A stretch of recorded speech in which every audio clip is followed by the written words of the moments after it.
तो मेरे प्यारे भोगलूस, welcome to another episode of news tick, जहाँ पर हम लोग रेसलिंग से रिलेटेड बहुत सारे न्यूज और अपडेट्स के ऊपर बात करते हैं। और हाँ, मुझे पता है न्यूज टिक का एपिसोड हर शुक्रवार को आता है, पर कल मेरा नेट खत्म हो गया था और यूट्यूब से तो उतना पैसा भी नहीं मिलता। मतलब पैसा मिलता ही कहाँ है, पैसा मिलता ही नहीं है कि एक वाईफाई ले ले। तो हाँ, कुछ नहीं किया जा सकता था, तो थोड़ा सा माफ कर देना। और चलो शुरू करते हैं आज के इस वीडियो को। तो यार पहले तो आते हैं ब्रे वाइट के ऊपर। तो हाँ, WWE वालों ने ब्रे वाइट को एक लेजेंडरी कॉन्ट्रैक्ट के अंदर रखा है, जहाँ पर ब्रे वाइट से रिलेटेड मतलब उनका मर्चेंडाइज सेल करके या फिर किसी और तरीके से WWE का जो रेवेन्यू जनरेट होगा वो ब्रे वाइट के फैमिली के लिए और बच्चों के लिए खर्च किया जाएगा। फिर आप लोगों को पता ही होगा कि WWE के 22 रेसलर्स रिसेंटली फ्री एजेंट बन चुके हैं, जिसके ऊपर मैंने पहले ही एक वीडियो बना दिया है। तो हाँ, उसका लिंक शायद यहाँ कहीं पर शो हो रहा होगा या फिर डिस्क्रिप्शन बॉक्स में लिंक दिया हुआ है, वहां पर जाके चेक जरूर कर लेना। तो हाँ, इन 22 रेसलर्स में से एक है मुस्तफा अली, और मुस्तफा अली फ्री एजेंट बनने के बाद भाई साहब पूरा धमाका कर रहे हैं।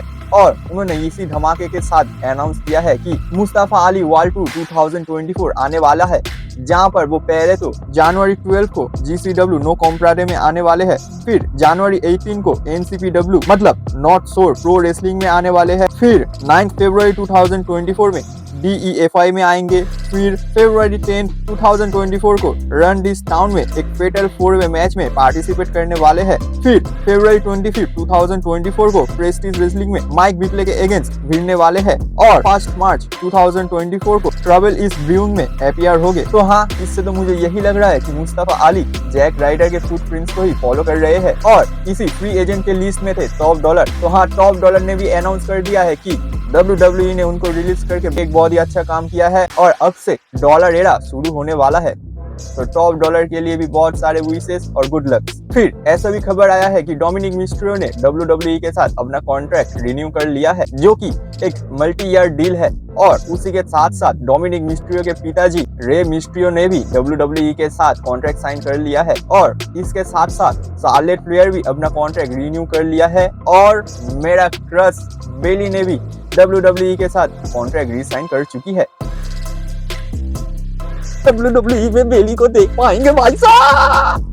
चलो आगे बढ़ते हैं। फिर आगे बढ़ते हैं रोमन रेंस के ऊपर, जहाँ पर रोमन रेंस से रिलेटेड ये रूमर आया है कि WWE वाले ये प्लान कर रहे हैं कि रेसलमेनिया 40 में रोमन रेंस अपने अनडिस्प्यूटेड यूनिवर्सल चैंपियनशिप को रिटेन कर ले और नेक्स्ट ईयर मतलब 2025 में रॉयल रंबल के अंदर ड्रॉप कर दे। और WWE वाले ये प्लान इसलिए कर रहे हैं ताकि रोमन रेंस हल्क होगन का 1474 डेज का टाइटल रेन को ब्रेक कर सके और लॉन्गेस्ट रेनिंग टाइटल रन के अंदर 3rd पोजीशन में आ सके।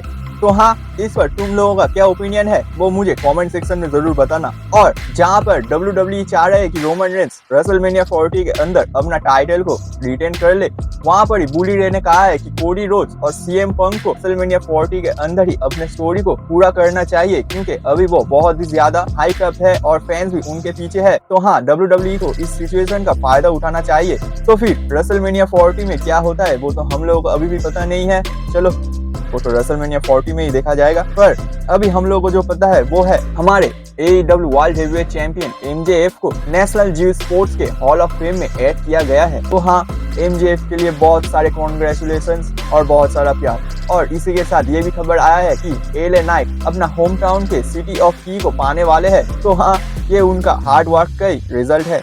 फिर आगे बढ़ते हैं ब्रॉन स्ट्रोमन के ऊपर, जहाँ पर ब्रॉन स्ट्रोमन ने ये कंफर्म किया है कि वो अपने इंजरी से पूरी तरीके से हील हो चुके हैं और बहुत ही जल्दी WWE में वापस आने वाले हैं। और फिर उन्होंने द रणवीर शो में ये भी कंफर्म किया है कि उनके इनिशियल डेज में ब्रे वाइट उनके सारे खर्चे उठाते थे, मतलब उनके जो होटल कॉस्ट होते थे, उनका जो खाने पीने का खर्च होता था, वो सब कुछ ही ब्रे वाइट ही बेयर करते थे। और इसीलिए ब्रे वाइट को रेसलिंग के इंडस्ट्री में इतना ज्यादा रिस्पेक्ट और इतना ज्यादा प्यार किया जाता है। फिर तुम सब लोगों को तो पता ही होगा कि मार्वल वालों ने जोनाथन मेजर्स को कैंग द कॉन्करर के रोल से फायर कर दिया है, और इसके बाद से रेसलिंग के फैंस MVP को कैंग द कॉन्करर के रोल के लिए कास्ट करना शुरू कर चुके हैं।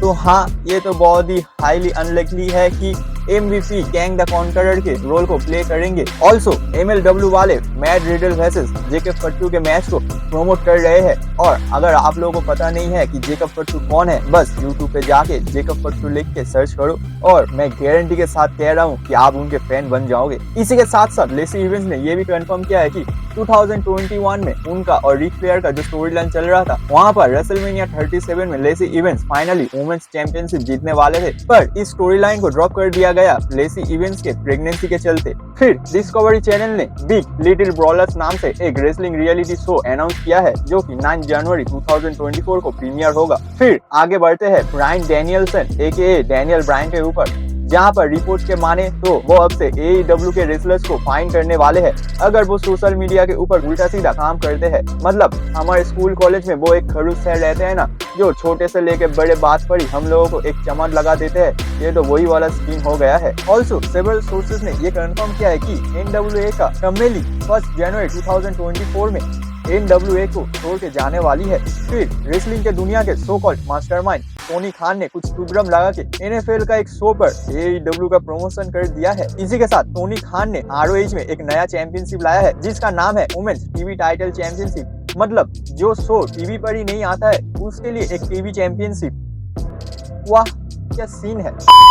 फिर NJPW से ये खबर आया है कि 11 time world heavyweight champion काजुकी Okada NJPW में रहते हुए ही अदर्स कंपनी के साथ अपने कॉन्ट्रैक्ट को साइन करने के लिए बात कर सकते हैं, बट WWE ओकाडा को अपने रोस्टर में शामिल करने के लिए उतना ज्यादा उत्सुक नहीं है।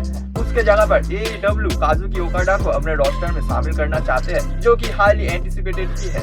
इसी के साथ ये भी खबर आया है कि TNA एक रिनाउंड रेसलर को अपने रोस्टर में शामिल करने के लिए एक बहुत ही बड़ी रकम देने के लिए तैयार है, जो कि hard to kill pay per view के अंदर TNA के साथ कॉन्ट्रैक्ट साइन करेंगे। और ब्रायन मायर्स ने भी TNA के साथ अपना कॉन्ट्रैक्ट रिन्यू कर लिया है। फिर WWE वालों ने कुछ नए अल्टीमेट चॉइस की एडिशन को पब्लिश किया है, जो कि तुम लोग अभी स्क्रीन पर देख ही पा रहे होगे। फिर उड़ते उड़ते ये भी खबर आया है कि करंट टाइम पर AEW साशा बैंक्स को अपने रोस्टर में शामिल नहीं करना चाहते हैं। वहीं पर WWE साशा बैंक्स को फिर से अपने कंपनी के अंदर वापस ले आना चाहते हैं, और उसका हिंट हमें बेली के एक पोस्ट से मिल ही गया था, जो कि मैंने पहले भी न्यूज टिक के अंदर कवर किया था। फिर उमंगा का बेटा बिला फाट्टू को AEW बैक स्टेज पर दिखा गया है, ऐसा र्यूमर्स भी आ रहा है।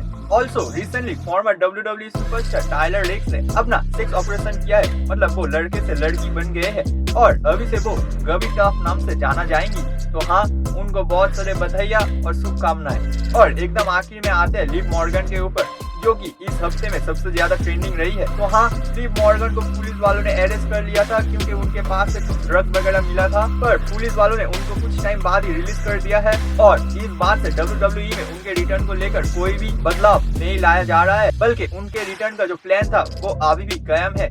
और लिव मॉर्गन हम लोगों को बहुत ही जल्द WWE में वापस मिलने वाले हैं। तो चलो इसी के साथ आज की इस वीडियो को खत्म करते हैं। अगर वीडियो अच्छा लगा हो तो इसे लाइक कर देना, अपने दोस्तों के साथ शेयर कर देना, और नीचे एक सब्सक्राइब बटन होगा, उस पर स्पीयर दे दो या फिर हेडबट दो, मुझे नहीं पता, बस क्लिक हो जाना चाहिए। चलो बाय।